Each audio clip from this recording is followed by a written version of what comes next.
آج میرا ٹاپک ہے نفرت کی تیزاب۔ مغرب کے ایک ماہر نفسیات کا قول ہے کہ نفرت کی مثال ایک قسم کے تیزاب کی سی ہے۔ ایک عام برتن میں اس کو رکھا جائے تو وہ اپنے برتن کو اس سے زیادہ نقصان پہنچائے گا جتنا جس پر وہ تیزاب ڈالا جانے والا ہے۔ اگر آپ کو کسی کے خلاف بغض اور نفرت ہو جائے اور آپ اس کو نقصان پہنچانے کے در پر ہو جائیں تو جہاں تک آپ کا تعلق ہے آپ کے سینے میں تو رات دن ہر وقت نفرت کی آگ بھڑکتی رہے گی، مگر دوسرے شخص پر اس کا اثر اس وقت پہنچتا ہے جبکہ آپ عملاً اس کو نقصان پہنچانے میں کامیاب ہو گئے ہوں، مگر ایسا بہت ہی کم ہوتا ہے۔ آدمی کسی کو وہ نقصان پہنچا سکے جو اس کو وہ پہنچانا چاہتا ہے۔ نفرت کے تحت عمل کرنے والے کا منصوبہ بیشتر حالات میں ناکام رہتا ہے، مگر جہاں تک نفرت کرنے والے کا تعلق ہے اس کے لیے دو میں سے ایک عذاب ہر حال میں مقدر ہے۔ جب تک وہ اپنے انتقامی منصوبہ میں کامیاب نہیں ہوا ہے، انتقام کی آگ میں جلتا رہنا، اور اگر بالفرض کامیاب ہو جائے تو اس کے بعد ضمیر اس کا پیچھا کرتا ہے۔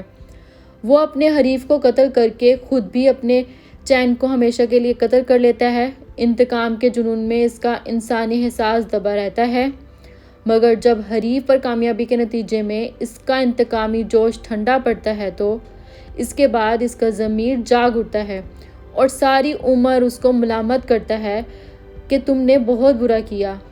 فوجداری کے ایک وکیل نے ایک بار راکم الحروف سے کہا ہے کہ میرا سابقہ زیادہ تر ایسے لوگوں سے پیش آتا ہے جن پر قتل کا الزام ہوتا ہے، مگر میں نے اپنی زندگی میں جتنے بھی قاتل دیکھے سب کو میں نے پایا کہ قتل کے بعد وہ اپنے قتل پر پشیمان تھے۔ وقتی جوش میں آ کر انہوں نے قتل کر دیا، مگر جب جوش ٹھنڈا ہوا تو ان کا دل انہیں ملامت کرنے لگا۔ یہی ہر مجرم کا حال ہے۔ کوئی مجرم اپنے کو احساس جرم سے آزاد نہیں کر پاتا۔ جرم کے بعد ہر مجرم کا سینہ ایک نفسیاتی قید خانہ بن جاتا ہے جس میں وہ مسلسل سزا بھگتتا رہتا ہے۔ حقیقت یہ ہے کہ منفی کارروائی سب سے پہلے اپنے خلاف کارروائی ہے۔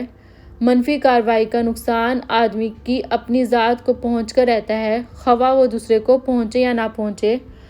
اگر ہمیں کسی سے نفرت کرتے ہیں یا کوئی انتقام لینا بھی ہے، اس چیز کا اثر سب سے پہلے ہم پر ہوگا اور دوسرے پر بعد میں۔ ہم کیوں اس نفرت کی آگ میں جلتے ہیں؟ ہم کیوں خود کو دوسرے کے لیے نقصان پہنچا رہے ہیں؟